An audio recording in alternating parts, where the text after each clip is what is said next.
Olá, meu nome é Raimundo Azevedo. Nós vamos apresentar hoje a aula de amostragem na disciplina de métodos quantitativos para o curso de Princípios de Pesquisa Clínica.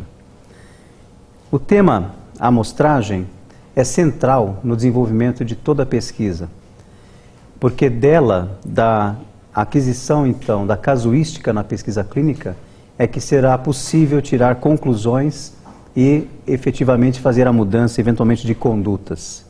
Dentro de um plano de princípios gerais, nós precisamos seguir um certo roteiro antes de propriamente constituir a amostra.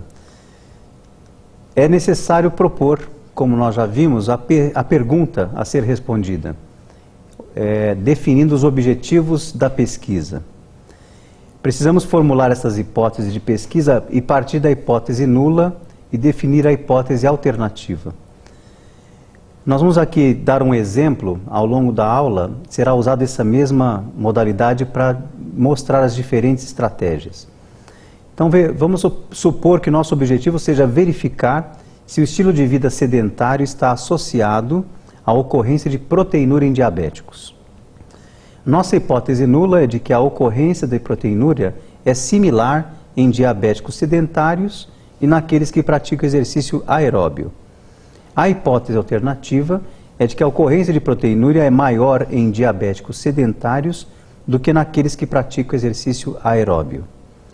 Reparem que, ao formular a hipótese da maneira oral, com palavras, eu não estou ainda definindo as variáveis. Eu apenas descrevi o fenômeno de interesse. Então, proteinúria pode ser medida de muitas maneiras. E a atividade de exercício aeróbio e sedentarismo tem que também ser definidos na metodologia. Então, ainda não estamos no plano metodológico, apenas nas hipóteses gerais do processo. Como eu disse anteriormente, para testar uma hipótese dessa natureza, a nossa coleta de dados terá que ser feita numa população bem definida de interesse. No caso, uma população de diabéticos, pacientes, portanto, portadores de diabetes. Ainda é necessário definir faixas, por exemplo, como a de idade, se nós vamos usar gênero masculino e feminino, se vamos incluir no estudo pessoas com uma certa comorbidade, como hipertensão. Então, ao desenhar um estudo, não basta definir apenas as hipóteses. É preciso que, na metodologia, seja descritos pormenorizadamente todos os aspectos que vão levar a caracterizar aquela população, aquele grupo de interesse. Ao falar diabéticos, portanto, eu não defini tudo. Não basta dizer, vou estudar diabéticos. É preciso descrever fatores, critérios de inclusão e de exclusão. Além disso, quando nós falamos em proteinúria, já adiantamos que não é uma medida natural. Eu tenho várias maneiras de abordar o fenômeno proteinúria. Uma possibilidade é medir a proteína na urina em gramas por litro, como aqui nós temos essa primeira possibilidade. Mas também é possível fazer uma análise qualitativa, por exemplo, a proteinúria em número de cruzes. Uma cruz de proteinúria, 2 cruzes, 3 cruzes. Reparem que, se eu fizer em gramas por litro e se eu fizer em cruzes, eu já tenho modelos diferentes de análise por vir. Isso muda a minha forma de calcular, por exemplo, o tamanho da amostra. Além disso, é possível tratar a proteinúria apenas como presente e ausente. Então, reparem que, quando nós declaramos lá nos objetivos que iríamos estudar proteinúria em diabéticos, sedentários e fazem exercícios, a frase era ainda muito genérica, porque proteinúria estava completamente não definida. Como eu vou medir proteinúria? E a forma de obter esse dado, esta variável, vai implicar em mudanças na amostragem, como nós vamos ver agora a seguir.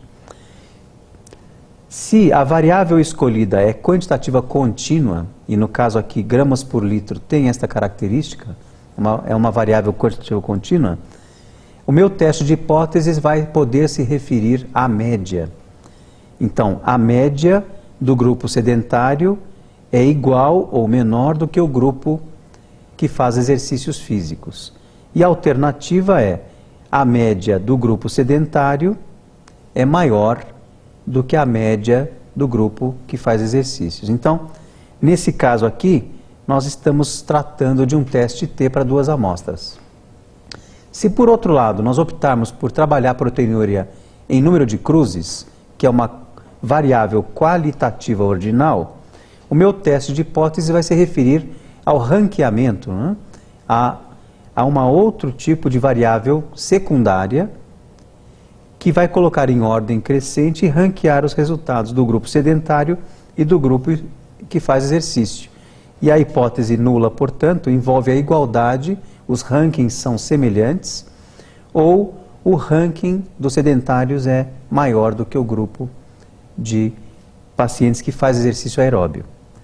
Nesse caso, estamos falando de um teste de Mann-Whitney. Continuam sendo 2 grupos independentes, mas o teste em análise aqui, na análise estatística que vai ser usado, é um teste de Mann-Whitney.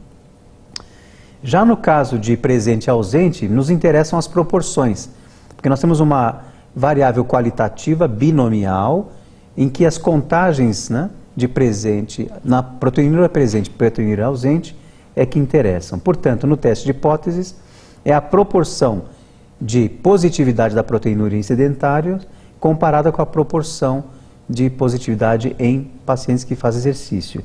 E aqui me leva a uma análise do tipo teste Q². Reparem que o mesmo fenômeno proteinúria teve 3 saídas, teve 3 soluções estatísticas diferentes. E cada uma delas vai levar a um cálculo diferente de amostra. É importante notar que a variável e o teste estatístico determinam cálculos de amostra diferentes. É muito comum que as pessoas, quando vão começar um projeto, correm para calcular a amostra, mas sem saber ainda qual vai ser a variável de interesse, sem definir a priori qual é a variável que vai ser medida para representar o fenômeno de interesse. Portanto, essa etapa é fundamental. Além de declarar a pergunta, além de definir a inclusão, critérios de inclusão e de exclusão, definir qual vai ser a variável de estudo e como ela é, qual é a característica dessa variável, se ela é quantitativa ou se é qualitativa, e em cada uma das categorias, qual o teste estatístico que vai ser utilizado. Parece uma antecipação exagerada, e muitas vezes quando nós analisamos projetos de pesquisa, reparamos que falta todo esse conjunto de definições a priori. Não basta definir a pergunta, não basta definir a casuística, é preciso definir a variável e a característica da variável. Muito bem. Temos que lembrar também no dia de hoje, nesta aula, que para poder realizar a amostragem, nós temos que lidar com erros. E 2 tipos de erros que são importantes no teste de hipótese são o erro tipo 1, também chamado de alfa, ou nível de significância, e o erro tipo 2, que 1 menos beta nos dá o poder estatístico do seu estudo. O alfa, na verdade, é um limite para o meu erro. Quando eu defino o nível de significância, estou definindo o maior erro para rejeitar H0, rejeitar a hipótese nula, quando ela for verdadeira. E, quando definimos beta, estamos definindo o limite de maior erro para, ao aceitar H0, ela ser verdadeira. Então, 1 menos beta diz respeito a este contexto de aceitar H0, de ela ser verdadeira. Muito bem. Esse quadro já é conhecido de todos. Ele nos mostra que, se existe uma realidade em relação à hipótese nula, ela pode ser verdadeira na realidade ou falsa na realidade. Mas o nosso estudo, a nós como pesquisadores, cabe aceitar a hipótese nula ou rejeitá-la, sabendo que podemos cometer esses 2 tipos de erro, o erro tipo 1 e o erro tipo 2, o alfa e o beta. Se H0 for falsa e nós aceitarmos H0, nós cometemos um erro tipo 2, cometemos um erro beta. Se rejeitarmos H0 e ela for verdadeira, cometemos um erro do tipo 1.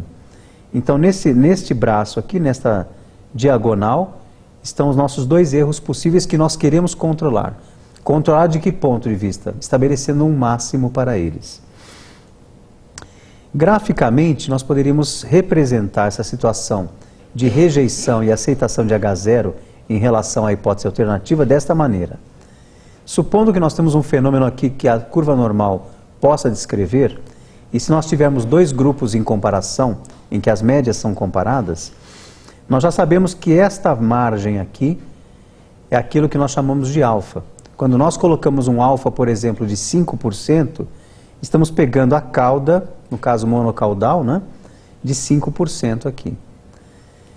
De acordo com um certo critério de corte de separação das duas populações. Supondo que a população aqui vermelha e azul estejam em teste, poderíamos pensar aqui na proteinúria, por exemplo, né, no nosso exemplo, proteinúria em diabéticos que são sedentários e proteinúria em diabéticos que fazem exercício. Digamos que nosso estudo esteja tentando mostrar se há diferença entre os dois.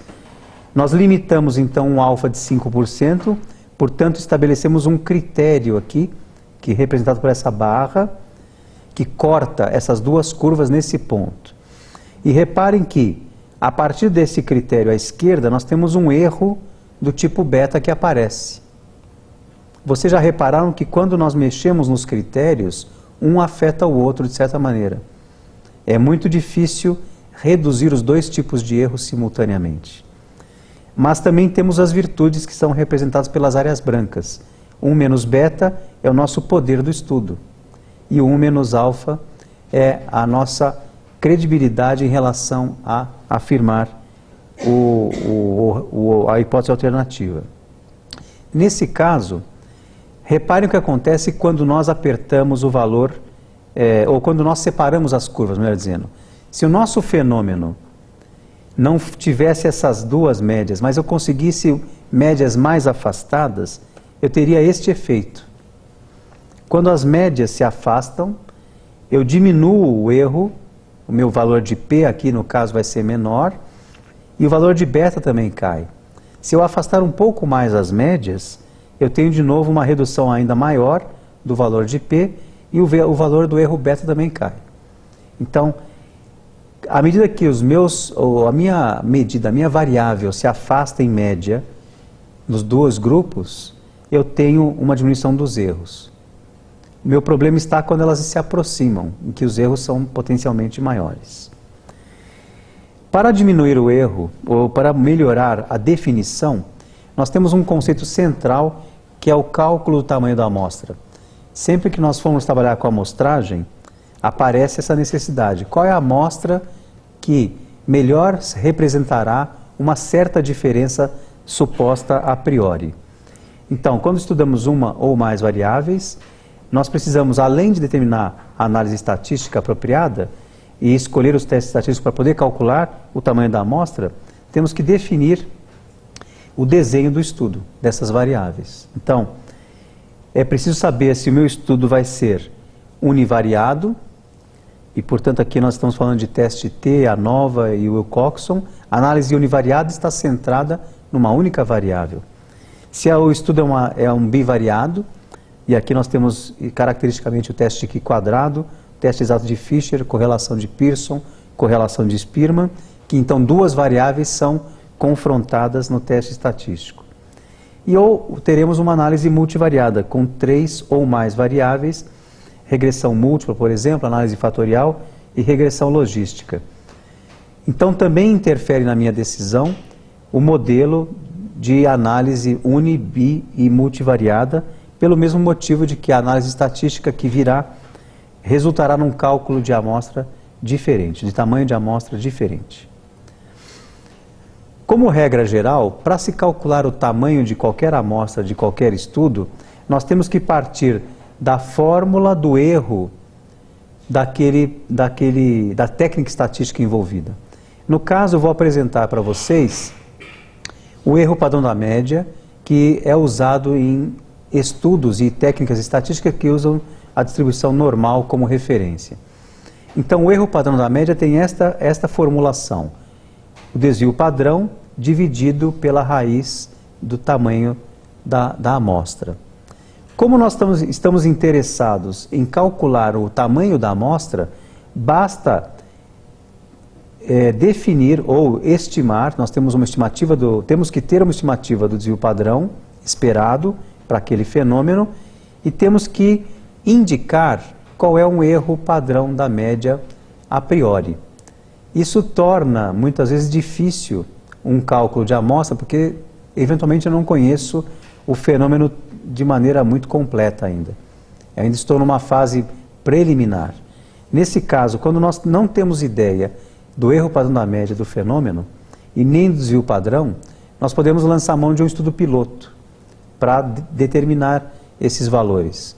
Ou também podemos recorrer à literatura para obter esses valores na literatura. Uma vez obtidos esses valores, eu posso isolar a incógnita que é o tamanho da amostra, o n. Ao fazer isso matematicamente, aritmeticamente aqui no caso, então para fazer isso precisamos elevar ao quadrado dos dois lados, teremos então aqui um resultado de variância sobre o erro padrão da média ao quadrado.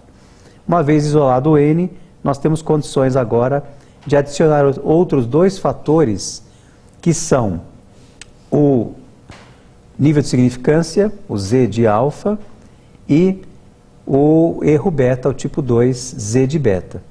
Então, ao somar esses dois erros no cálculo da amostra, eu estou, e elevado ao quadrado também, porque nós estamos lidando aqui com as dimensões ao quadrado, ao fazer isso, nós estamos calculando o melhor tamanho de amostra necessário para obter uma representatividade daquele fenômeno na população.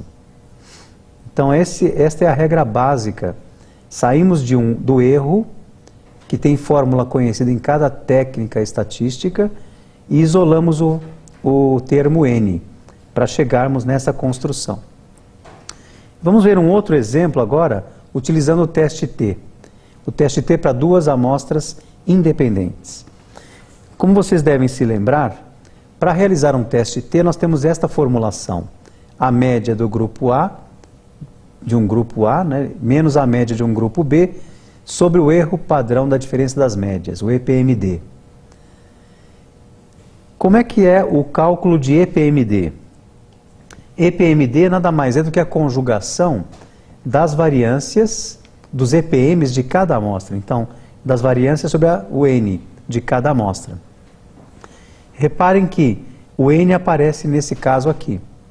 Quando nós desenhamos um cálculo de amostra, nós vamos supor que os N serão iguais em cada grupo. É uma primeira abordagem que se sugere fazer. Quando nós temos vários grupos, no caso aqui 2, é desejável que em cada grupo o N previsto seja similar. Então nós podemos considerar que N de A é igual a N de B.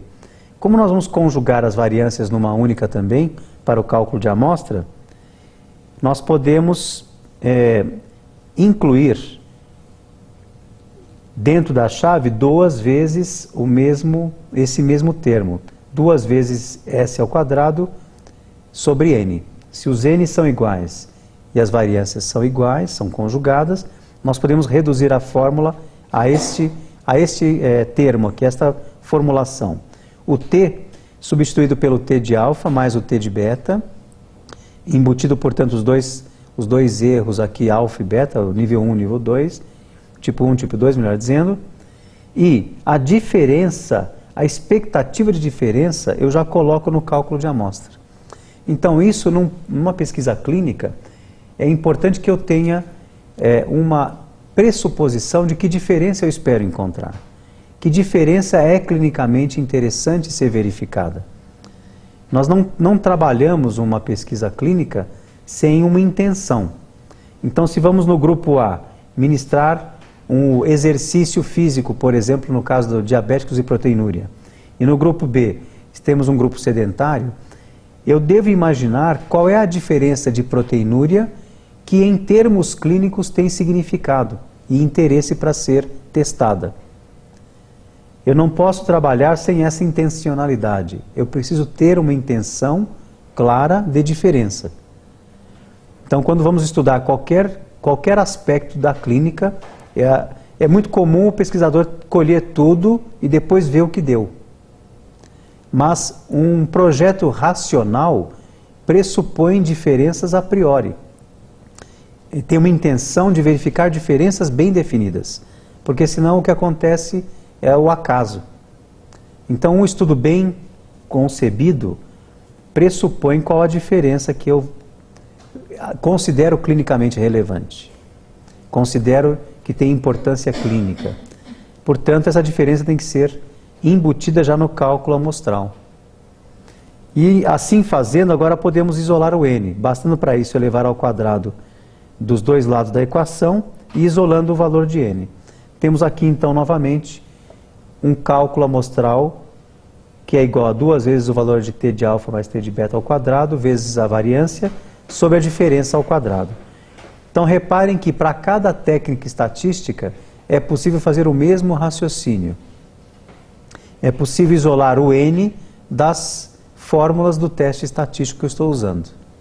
Alguns testes, em alguns testes é mais simples fazer essa conta aritmeticamente, em outros testes será um pouco mais complexo, principalmente porque tem essas manobras de elevar ao quadrado em algumas circunstâncias, e o n às vezes está multiplicado por outros fatores, o que dificulta a aritmética, mas, de qualquer forma, continua sendo uma aritmética escolar, como a gente diz, né? Aquilo que a gente aprendeu no colégio está valendo aqui na pesquisa clínica, né?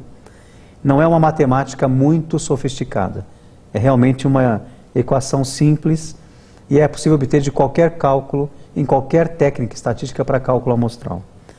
Muito bem. Vamos falar um pouco sobre o poder do estudo, porque esse é um outro termo muito recorrente. E muito importante porque muitos estudos não têm cálculo amostral a priori. Como eu disse, muitas pesquisas são feitas, as coletas são feitas antes, ou feitas de maneira cumulativa e depois o estudo é retrospectivo, e não se calculou a amostra. A amostra foi uma amostra, aquela amostra de conveniência, ou o número de pacientes que era possível coletar. Mas, nesse caso, nós podemos ainda, ao invés de calcular o tamanho da amostra, calcular o poder do estudo. E o que é o poder do estudo? Nada mais é do que 1 menos o erro tipo beta. Então vocês vão ver que quando nós não temos, os estudos em que nós não temos o cálculo de amostra, nós podemos voltar e calcular o poder do estudo. Dado que nós já coletamos dados de 100 pacientes, que poder eu tenho naquele estudo? Nesse caso, basta que nós já temos o nível de significância, que geralmente já é anotado a priori mesmo, o tamanho da amostra que foi obtido na prática e a diferença encontrada naquele estudo. Então vejam que nesse calculo o poder de estudo, eu tenho 3 das variáveis que estão naquelas equações que nós mostramos anteriormente. E para obter o poder estatístico, então, dessa maneira eu vou obter o beta, o erro, tipo 2. Para obter o poder, basta tirar beta de 1. 1 menos beta é o nosso poder do estudo. Como é que fica isso na equação? Voltando àquele exemplo simples do erro padrão da média, se nós temos a equação de n e queremos obter o beta, o z de beta, basta isolar agora na equação o z de beta. Então o que nós temos que fazer aqui? Fazer a aritmética de novo. Isso aqui são fatores multiplicativos, eu posso passar essa variância para o lado de lá, dividindo n, o erro padrão da média passa para o lado de lá multiplicando n, o 2 também passamos para lá, extraímos a raiz quadrada desses termos para poder abrir essa chave e passamos o z de alfa para o outro lado, resultando nesta fórmula aqui que isola o z de beta. Então, para calcular o poder do estudo, eu fui na outra intenção. Eu tinha o n, que está aqui, e quero calcular o beta. No caso, o z de beta, na tabela z, eu obtenho qual é essa probabilidade de beta. Então, vejam que continua sendo uma aritmética simples, é apenas uma inversão. Qual é a incógnita? Qual é o termo que eu não conheço? No nosso caso agora, para calcular poder, se eu tenho n, tenho a diferença, tenho a variância, eu calculo o beta a partir disso. Temos o alfa é arbitrário, eu defino o alfa sempre a priori, então nós temos o conjunto completo capaz de calcular agora o beta. É claro que isso a gente faz à mão raramente, porque nós temos a capacidade de usar os pacotes estatísticos, né, os softwares estatísticos. Eu vou deixar para vocês aqui anotada algumas referências que tratam sobre amostragem para a leitura complementar desta aula. 2 desses materiais estão disponíveis para vocês no site do curso de pesquisa clínica, princípio de pesquisa clínica. Um é um pequeno artigo a respeito do assunto que está na Revista da Associação Médica Brasileira, e outro é uma tese de doutorado sobre cálculo de amostra. Existe uma revisão bastante boa nessa tese do Dr. Euro de Barros Couta Júnior. Essa tese mostra de maneira bem detalhada cálculos de amostra para Mann-Whitney, para correlação e regressão, para Q². Então lá vocês têm um arsenal interessante para ver as fórmulas para diversas técnicas estatísticas. E agora, para complementar, vamos entrar no Minitab para mostrar para vocês como é que se calcula alguns exercícios de cálculo de amostra a partir de um software estatístico. Como vocês poderão ver, existem outros pacotes que fazem também cálculos de amostra, tamanho de amostra. Eu vou mostrar no Minitab apenas por uma questão de conveniência nesse momento, porque ele me permite fazer algumas demonstrações rápidas aqui. No caso de cálculo de tamanho de amostra pelo Minitab, eu não tenho nenhuma planilha para usar, evidentemente. Eu só tenho que indicar para o software os valores que eu disse para vocês. A diferença esperada, o alfa, o beta, que ele calcula a amostra, então, a partir desses valores. Vamos ver um primeiro exemplo, então, a partir aqui do stat, no Power and Sample Size. Vamos tomar o exemplo do teste T, para 2 amostras independentes. Reparem que tem várias técnicas estatísticas aqui, para as quais é possível calcular tamanho de amostra. Não tem todas, não há todas as técnicas estatísticas, né? Mas as mais frequentes estão aqui representadas. Vamos aqui para nosso exemplo agora, trabalhar com o teste T para 2 amostras independentes. Quando nós optamos por essa técnica, nós temos aqui que definir se queremos calcular o tamanho da amostra, o sample size, para cada grupo, né? Então o N que vai sair aqui é para cada grupo. São 2 grupos, o N não é para dividir por 2. Uma falha ao interpretar esse tipo de cálculo é dividir o N por 2 depois. Não, o N aqui é para cada grupo, não é o N total, mas é o N para cada grupo amostrado. Se nós queremos calcular então o tamanho da amostra, deixamos em branco sample sizes. O que nós temos que indicar aqui é a diferença, o valor do poder de estudo, 1 menos o beta, e o desvio padrão. Então vamos supor aqui no nosso exemplo que a diferença esperada de proteinúria seja aí da ordem de 10 gramas entre os 2 grupos, 10 gramas por litro. Digamos que seja essa uma diferença esperada entre os 2 grupos. Que o poder do estudo que eu quero trabalhar aqui seja da ordem de 0,8. Um poder aceitável, um poder de estudo bom. 80% de poder de estudo é um poder de estudo inicial bom. E o desvio padrão que eu desejo ver, que eu estimo da proteinúria, seja algo em torno de 5 gramas por litro. É o desvio padrão que eu espero obter. Aqui em Options, vocês vão reparar que já existe o nível de significância automático de 5%. Eu vou mantê-lo momentaneamente, depois nós vamos variar esses parâmetros para ver como eles afetam o tamanho da amostra. Então, observem o seguinte, então 5% para um teste bicaudal. Então aqui o not equal quer dizer que a alternativa é diferente, not equal. Muito bem, temos aqui a diferença estimada, a priori, o desvio padrão predito e o poder de estudo desejado, 80%. Temos as 4 características, vamos ver qual o tamanho da amostra necessário. Aqui aparece um gráfico mostrando o poder de estudo como ele varia, de acordo com a diferença. Deixemos para depois um pouquinho essa análise. O tamanho da amostra para demonstrar essa diferença é de apenas 6 indivíduos em cada grupo. Porque 10 gramas num desvio padrão de 5 é bastante... Se houver a diferença mesmo, eu demonstro com 6 pacientes em cada braço. Ou seja, a amostra não é muito grande. Eu não preciso de uma amostra muito grande. E o poder de 80%. Agora, reparem o que acontece com o tamanho da amostra se eu colocar um poder nesse estudo aqui agora, no mesmo teste T para 2 amostras, se o poder subir para 90%, com as mesmas características, 10 gramas e 5 de desvio padrão. A minha análise sobe pouco também, 7. 7 pacientes em cada grupo. Então percebam que essa diferença é uma diferença muito grande e fácil de ser demonstrada com poucos pacientes, se houver a diferença, e com 90% de poder de estudo. Agora reparem, se eu mexer na diferença, se eu reduzir a diferença para, por exemplo, 8 gramas por litro, o meu tamanho de amostra vai para 10.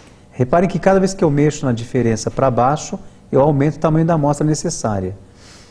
Num certo limite, se eu reduzir isso aqui para 5, por exemplo, a minha amostra vai parar em 23 indivíduos em cada braço. Então, à medida que eu diminuo a diferença esperada, eu preciso aumentar o tamanho da amostra para representar o fenômeno bem. Se houver a diferença, hein? Muita gente fica tentando perseguir qual é o tamanho da amostra necessária para mostrar a diferença. Não é essa a intenção. Se houver essa diferença de 5 gramas e eu quero um poder de 90%, eu preciso de 23 pacientes em cada grupo para chegar nesses valores. Não quer dizer que eu vou conseguir demonstrar a diferença.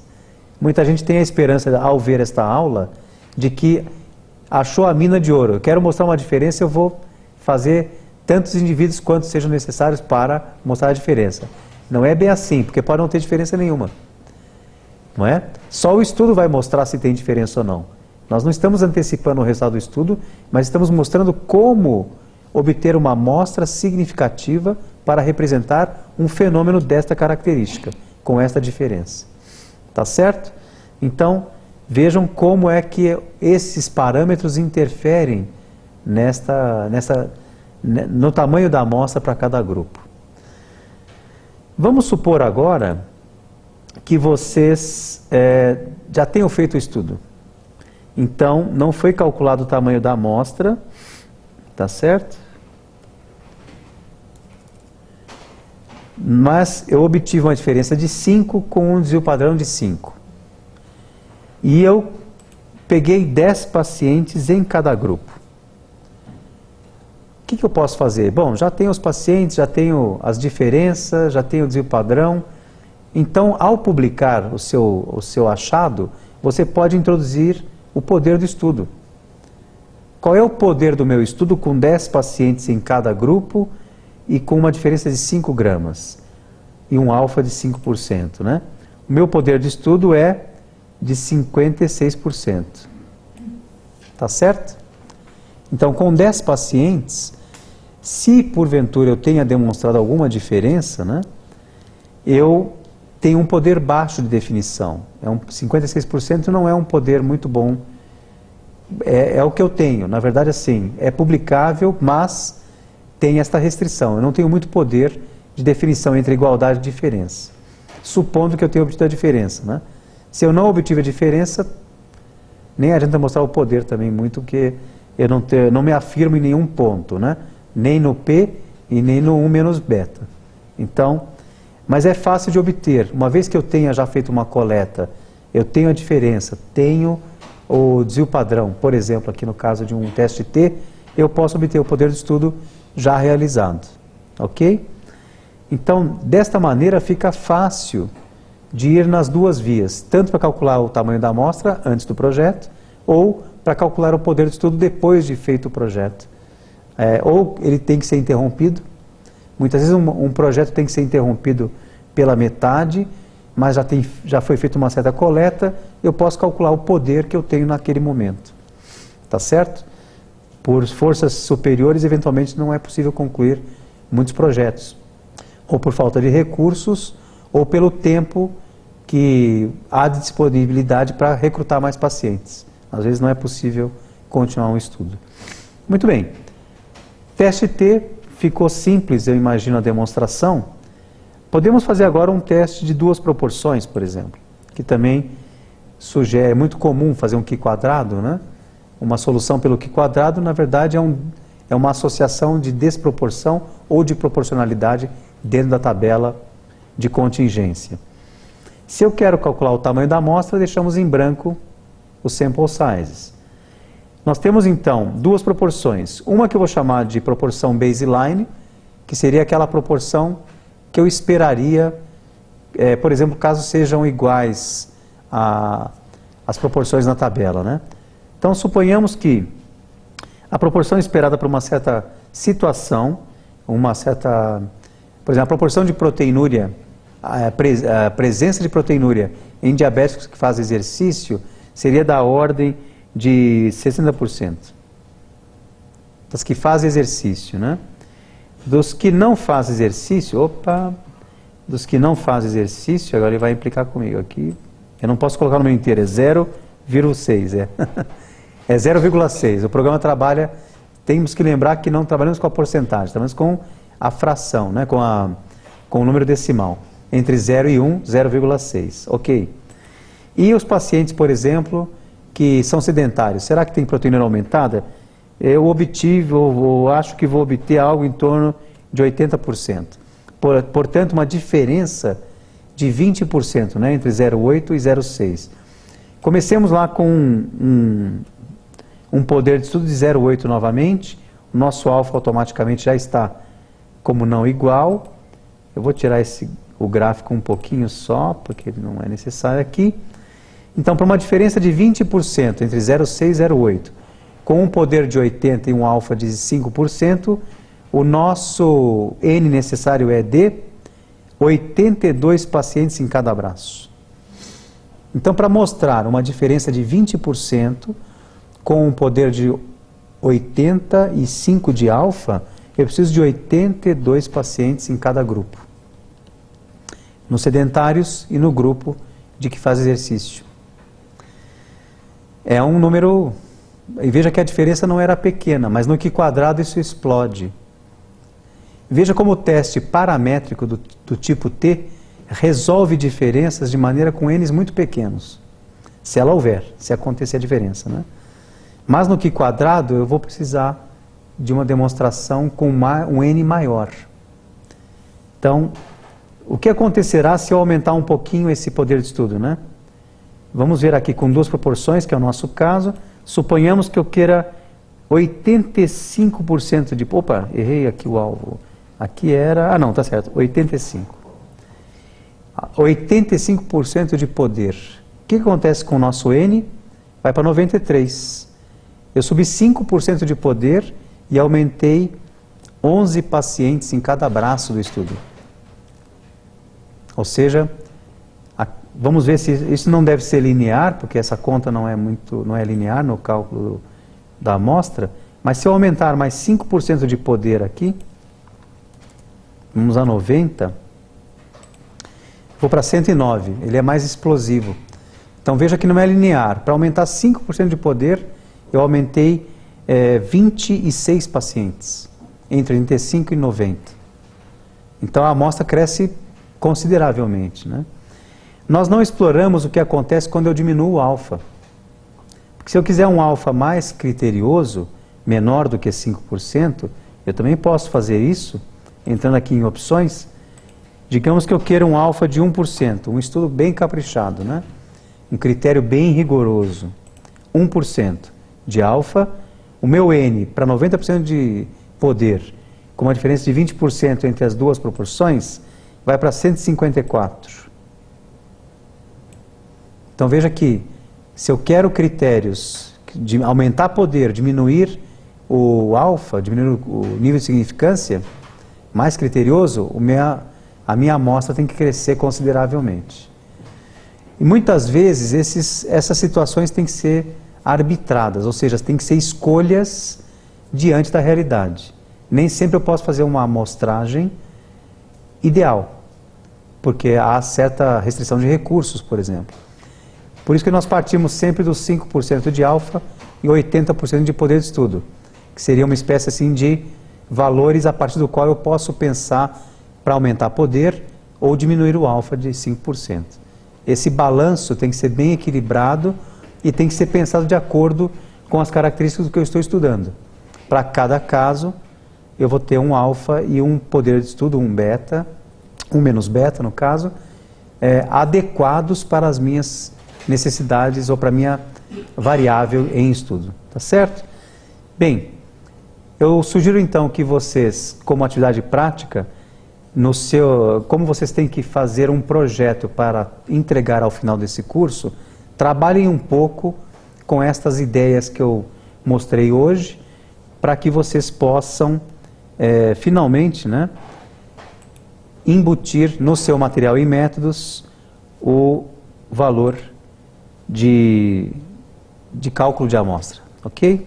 Eu agradeço a atenção de todos durante essa disciplina e qualquer dúvida estaremos à disposição pelo site do curso durante aí o período que durar a nossa trajetória durante esse ano. Muito obrigado e até breve.